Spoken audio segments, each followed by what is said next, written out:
1. My, oh my, boys, girls, and non-binaries, have I got a good one for you. Setting Central Europe, on fall of winter, it's off-season in a recently opened lifestyle hotel. The location is a little unusual as the hostel is on the upper floors of a building that hosts a massive chain store. Occupancy is only slightly lower than in high season, but it allows us to be more lenient towards long stays, as they're mostly internationals trying to find a place to live in this very popular city. Let me introduce the characters. Lucas, 34 years old, Spanish, has been staying with us for almost a whole month. Staff know him well, as he tells gruesome stories of his time volunteering for Doctors Without Borders in Ukraine, and that tends to stick with you, even if you work in a 350-bed property. He's a bit strange. The way he tells his stories makes you uncomfortable, as it feels like you don't know each other well enough for him to open up like that. Yet you think it's probably a trauma reaction. He wears a shirt with a Ukraine flag on the sleeve. Other than his being a doctor, he also tells stories of how he's a famous musician and organizes a huge festival every year. And if you're male, he tells you all the stories about all the women he's gotten with. We do ask ourselves why someone like that would stay at a hostel, but it's a nice hostel with a lot of events and a good atmosphere, so we just assume he doesn't like being alone in hotels. He's particularly popular with our female Ukrainian guests. Daniel is 24 years old and German. He's been staying with us for maybe 2 weeks. Staff know him only because he hangs out with Lucas a lot. Always quiet and friendly, looks much younger than he is, doesn't tell stories so readily except that he's looking for a flat in town. Diego is 28 years old, Argentinian. Stayed with us for 2 weeks, has a very kind smile, and immediately gets on extremely well with the reception. In particular with me and one other colleague. Hangs out with Daniel and Lucas while staying here. Finds a flat and a job and leaves the hostel, and makes plans to move into a new place to live with Daniel this upcoming January. He writes me an appreciative letter at the end of his stay, leaving his contact details in case I wanted to keep in touch. It's a Tuesday morning. My colleague Leah and I work the early shift together. It's 1/2 checkout time, and a couple of guests haven't shown up yet. An everyday occurrence in hostels, and it's mostly horribly hungover backpackers that went to the cheap student bar around the corner. Leah gets ready to check the beds that haven't checked out yet, and, lost in thought, walks towards our biggest dorm. As she approaches the corridor, the door gets flung open and Lucas sprints toward her. There's blood all over his face and chest. He's not wearing a shirt and screams at her. "Run, run, he's crazy!" Leah runs after him. What happened? But he doesn't reply. He runs downstairs through the massive store below the hostel. It's cold outside. There's blood everywhere. He's not wearing a shirt. Leah breaks off the pursuit and goes back to the dorm to see what the situation is there. Inside, she finds Daniel, alone. His light-colored jeans are full of blood. "What happened?" she asked. "He tried to take blood from me. He was manipulating me. He told me not to call my mom and tell her he's taking my blood. I also transferred 200 euros to his account because he told me I might have a brain tumor and he's a doctor and he can get me treatment for this, and also a lung disease that runs in my family." "What?" On the brink of the bin outside the bathroom is a rubber glove smeared with blood and a bloody t-shirt, completely ripped apart. Inside the bathroom, we see Lucas and a packet of syringes. One of them is open and the syringe on the floor.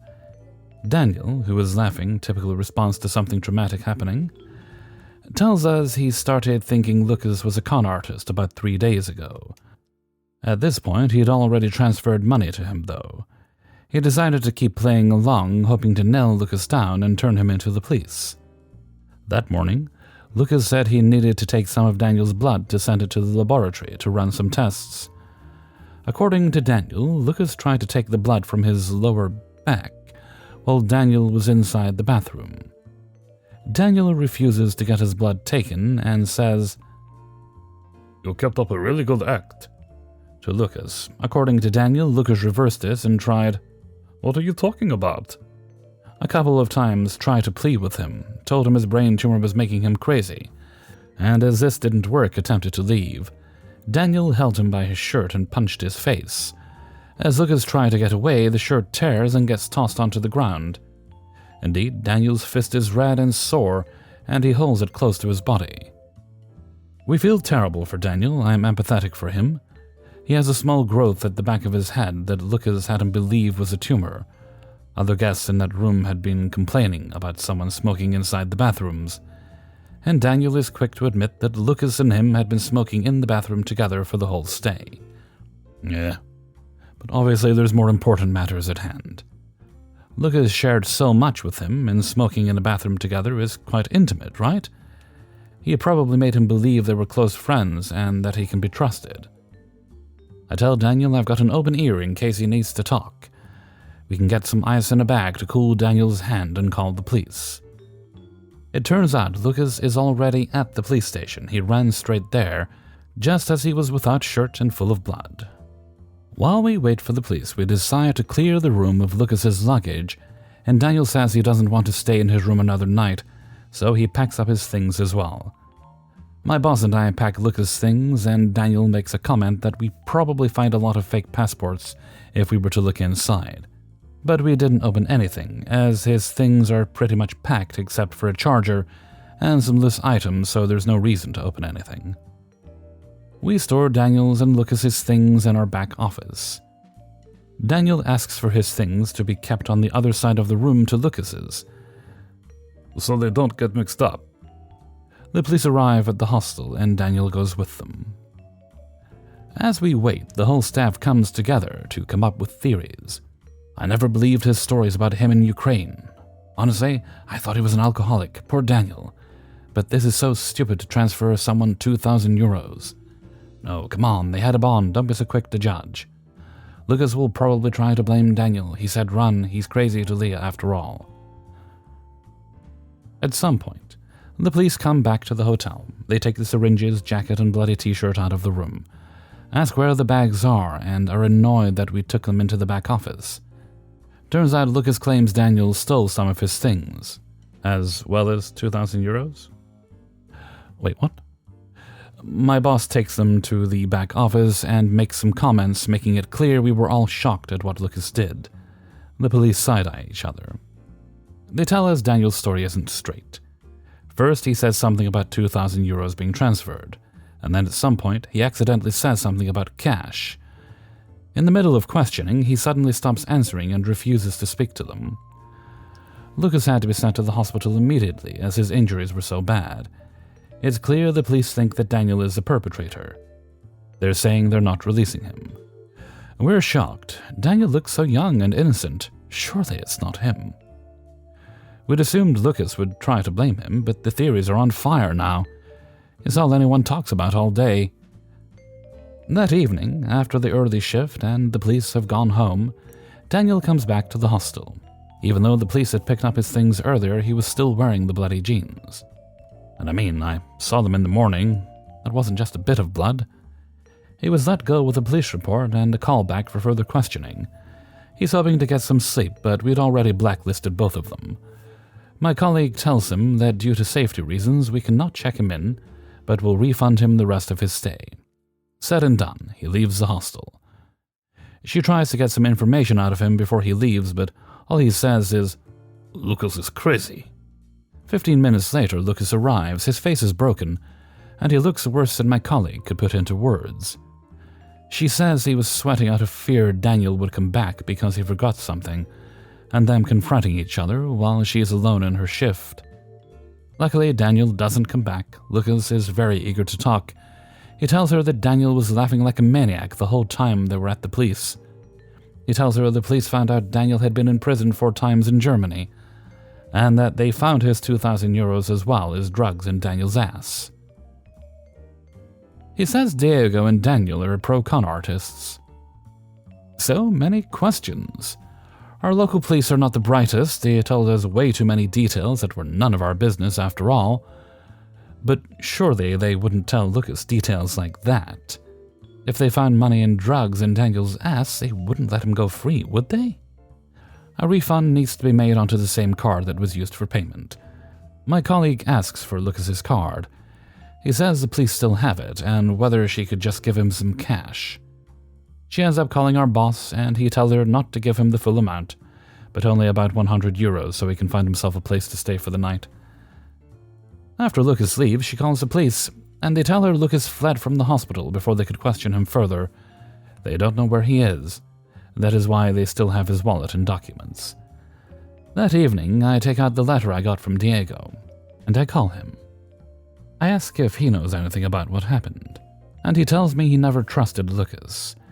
Diego and Lucas speak the same language, so Diego has a clear advantage in communicating with Lucas, and he says Lucas is a compulsive liar and an unkind person.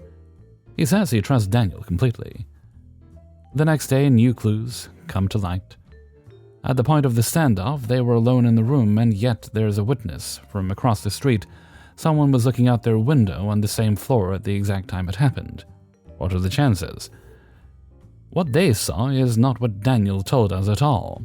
If Daniel had told the truth, they would not have seen anything at all, since Daniel said the whole thing took place in front of the bathroom door, which is not visible from the window. What this person saw was Daniel taking Lucas's head and smashing his knee to his face and absolutely demolishing him. What? Daniel is tall, but he doesn't look very strong. Lucas, on the other hand, is a grown man who looks like he could smash a door with one hand. And yet it was Lucas's face that was broken. That's all we know for now. We think drugs were probably involved. I mean, that's the favorite pastime of drug users, right? Another guest in the hotel tells us she knew as soon as she saw police come into the hostel that it was about them. She said they were clearly on something in the evenings, and yet there are so many things unclear. I would really like to know what happened. It's the craziest thing that's ever happened to me in 10 years of working in hospitality. What do you guys think of the story? Any theories? Update. We found the police press release. Facts. A witness informed the police he saw from his office how it had come to fisticuffs between two men in a hotel room opposite. One of the two men allegedly kicked and punched his counterpart several times. The victim could leave the hotel and was found by the officers on the street with several facial injuries. At the same time, the suspect was stopped by officers in the hotel lobby. When questioned about the incident, both men gave different accounts. The suspect stated that he only wanted to defend himself because the 34-year-old wanted to give him a shot. The 34-year-old told officers that he had been robbed of cash, clothing, and a cell phone. After he had addressed the suspect on this circumstance, the latter is said to have hit him immediately. The 34-year-old was taken to hospital with serious injuries in the facial area, suspected concussion, fracture of the nasal bone, and countless hematomas. The suspect, a 24-year-old German national, was arrested. 2. Quick introduction. I used to work front desk for 3 years up until August, but I have successfully escaped hospitality. I sometimes miss the drama. Here's my story of days long gone. Essential information. The hotel I worked at rented out bikes, which my fellow hotel workers already know fall under the rule of based upon availability. It is a beautiful Saturday summer morning around 8 a.m. I am in my checkout routine when I see 4 people entering the hotel. You know the feeling when checkout is not even done and you see a check-in arrive? You want to roundhouse kick them in the face for interrupting your flow, but once they arrive at the desk, you can't help but turn into the angel of hospitality. Yeah. Lucky for me, their room wasn't ready anyway, so nothing for me to do other than open the garage door for them to park their car, right? They would already like to rent some bikes. Sure, no problem. Let me get that sorted while you go park your car. Which is when I realized that the guest who had rented the bikes the day before hadn't returned the keys yet. I did not have 4 bikes. Please bear in mind that 2 of those people hadn't even reserved a room at the hotel. The group returns from the garage. I'm so sorry, yada yada yada, no bikes. But here are the addresses for the 2 bike rentals in the neighborhood. Problem solved, right? Right? because they called ahead, and a nice young man on the phone promised them that they would be able to pick up those bikes when they came to check in at 8 a.m. on a Saturday. Now, what is the shiniest golden rule of hospitality? Say it with me. No promises. That is what I teach every new agent I had to train the second they take the position at the front desk. No promises. So I explained to them the old availability rule. I can see my words arriving at their ears, bouncing off and crashing into my face. They were promised bikes. Again, I apologize. It seems that not enough keys had been returned for them to rent. The woman, who wouldn't even stay at the hotel, stares daggers at me and commands me to call the rooms with the guests that had the keys. I refuse. I would not wake up checked-in guests. She doesn't care if they're still sleeping. She planned a bike tour and I was messing everything up. They made restaurant reservations. They had a whole day planned with those bikes. So you're telling me you planned a bike tour with no bikes? It is the usual back and forth, me defending my current guests, she raising her voice, but believe it or not, they relent and trot off to one of the rentals I recommend, only to return 10 minutes later with no bikes. The shop only opens in 2 hours. Whoops, my bad. Again, the woman who hasn't even reserved a room is yelling at me to call the guests with the keys. You know how it is, dear colleagues. Yelling doesn't get guests anywhere, so I just stand there with my legs shaking and a neutral smile plastered on my face, apologizing and explaining what based upon availability means, hoping this would be over soon. At some point, I get tired of repeating myself and just let her anger wash over me until she realizes I've turned into a black hole absorbing her screams. With nothing to do, she calls me a bitch before stomping off to the breakfast room and demanding free coffee. I may correct myself, I do not miss the drama. 3. I am the AGM at a recently opened hotel in my city. I wear a fancy suit, have the fancy name tag. It's magnetic, and definitely don't look like a guest staying there. I'm also the only member of the team who wears a suit over a generic uniform. We had a woman, I'm estimating mid to late 60s, come in and was snooping around. Needless to say, I approached to ask if I could help her. She said that she just wanted to see the pool. I explained that our pool is closed and still under construction. The door to the pool itself is blocked off with a "Coming Soon" sign. I saw that online, but I just wanted to see. You know how sometimes they say one thing online and another in person? Hotels really don't keep up in that stuff.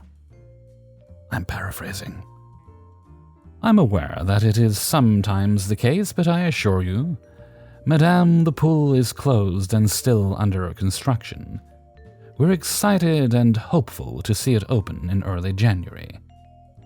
Is there someone I can talk to? I really want to take my granddaughter here over Christmas to use the pool.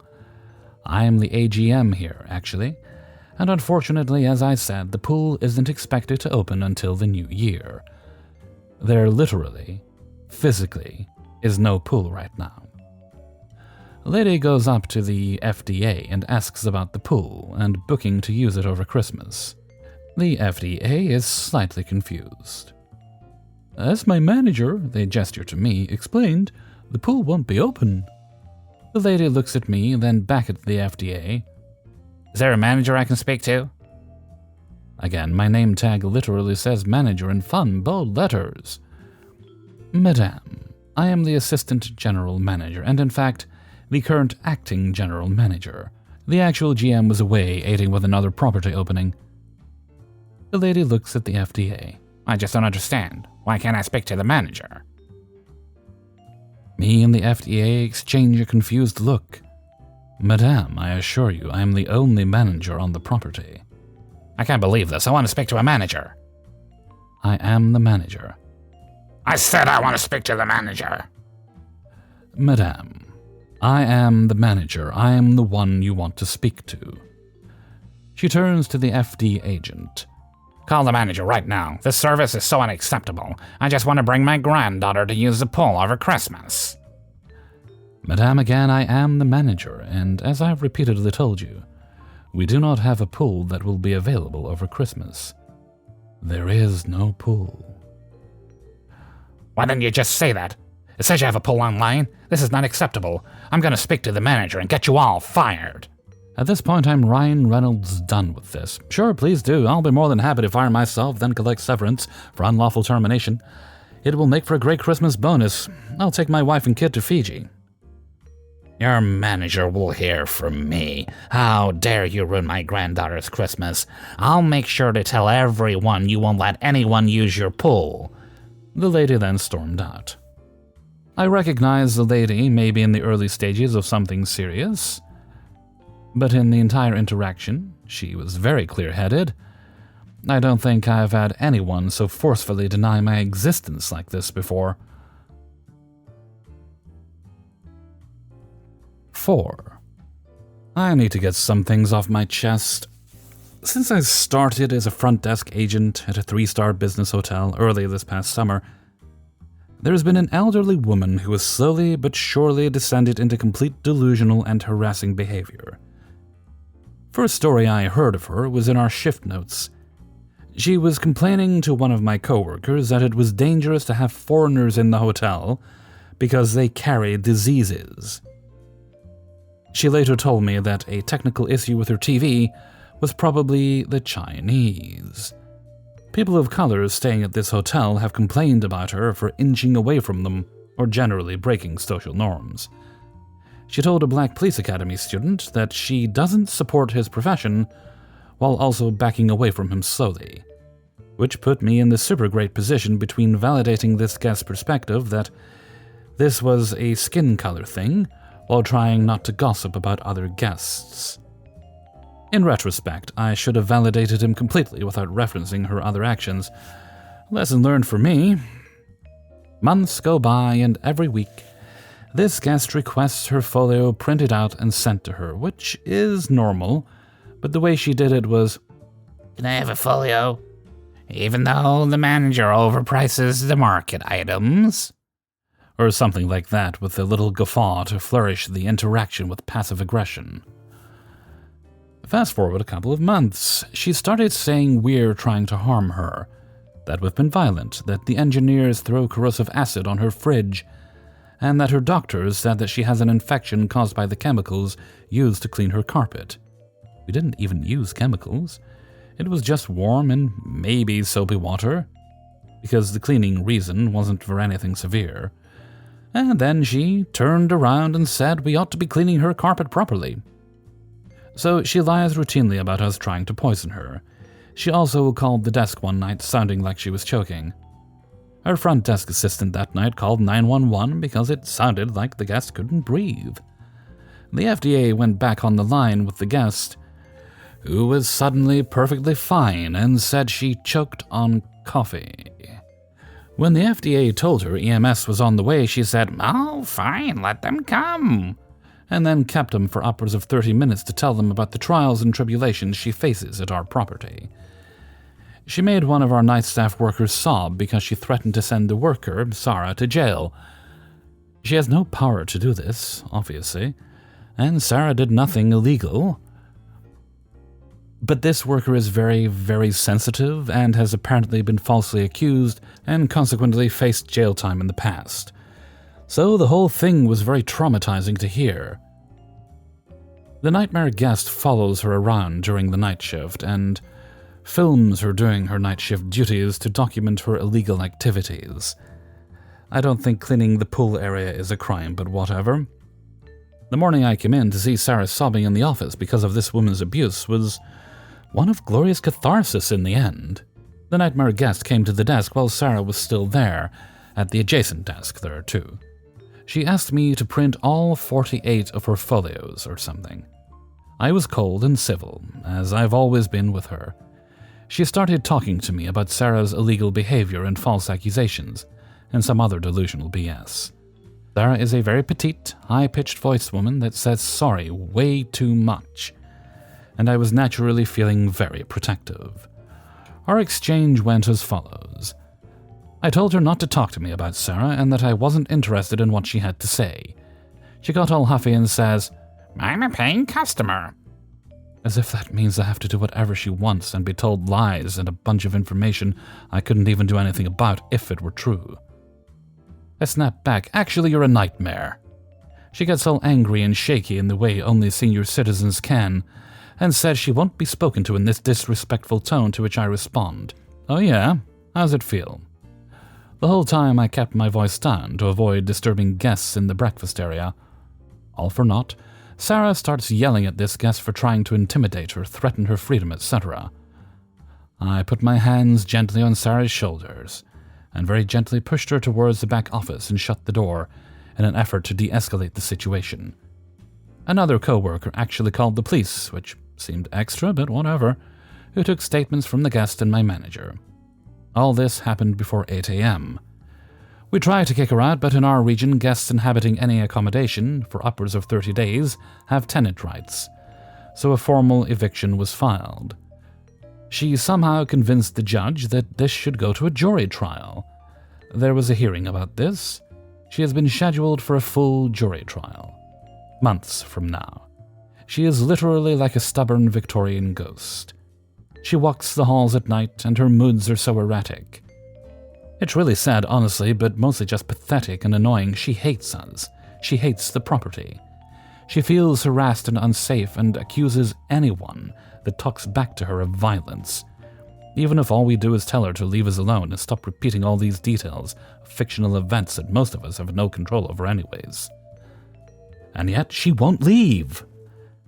She's literally representing herself in the trial, which I can't believe is also going to be supported by taxpayer dollars purely by existing.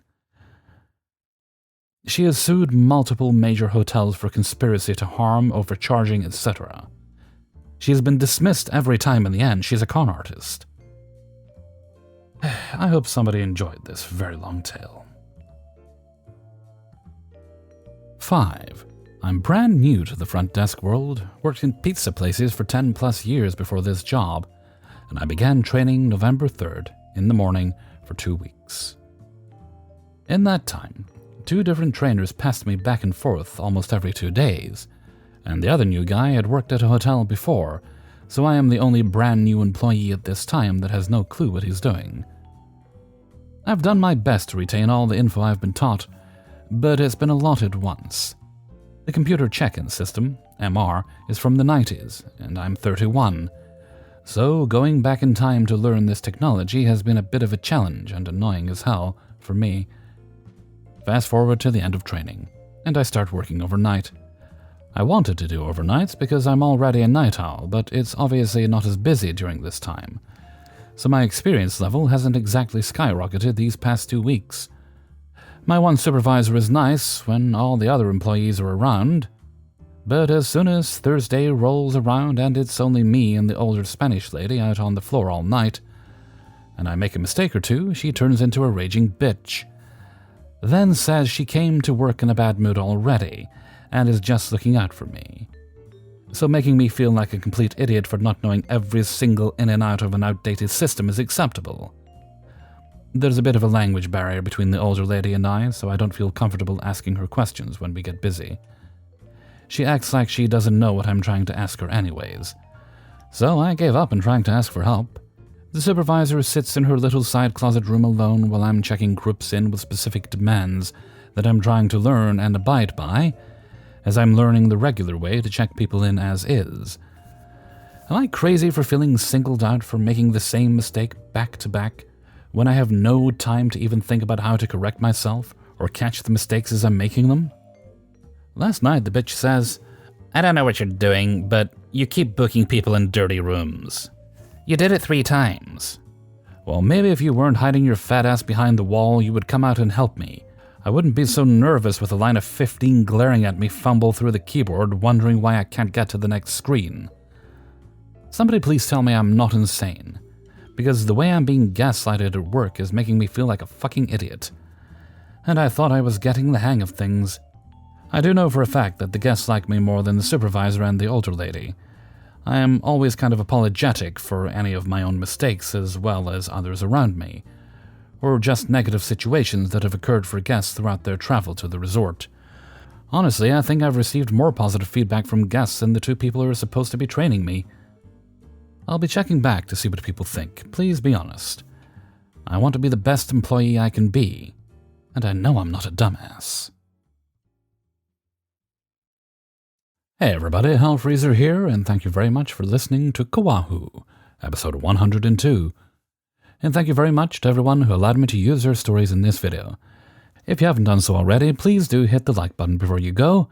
This is the season of giving, so give me a thumbs up. Alrighty, let's see. What is today's date? I think this is going up on Thursday, so that would make it the 8th when it goes up. Okay, I don't think we have any shout-outs right now. There's one later. But we'll move right along to Hellfreezer's question of the day. And today's question is, favorite way of warming yourself up in the wintertime that doesn't involve heating? For me, I like to wrap myself in a nice big duvet. I usually stuff 2, like 15-tog duvets into one duvet cover. It's nice and toasty. And a nice hot drink, either hot chocolate, sometimes some tea. I've got some new ones I've not tried that I'm quite looking forward to. And maybe if I'm feeling generous, a couple of biscuits. Although I'm out of biscuits right now. That's a crime. Although I'm trying to be healthier, so I'm buying less biscuits. That being said, I do have 4 bars of chocolate in the fridge. They're on sale, don't judge. Well, that's what I do. I would very much love to see your ideas, and maybe I'll find some cool ones I've not tried. So please pop your answers in a comment below. And with that, I'm going to head off for now. And possibly make a cup of tea, maybe hot chocolate. So until next time, thank you very much for listening, and take very good care of yourself.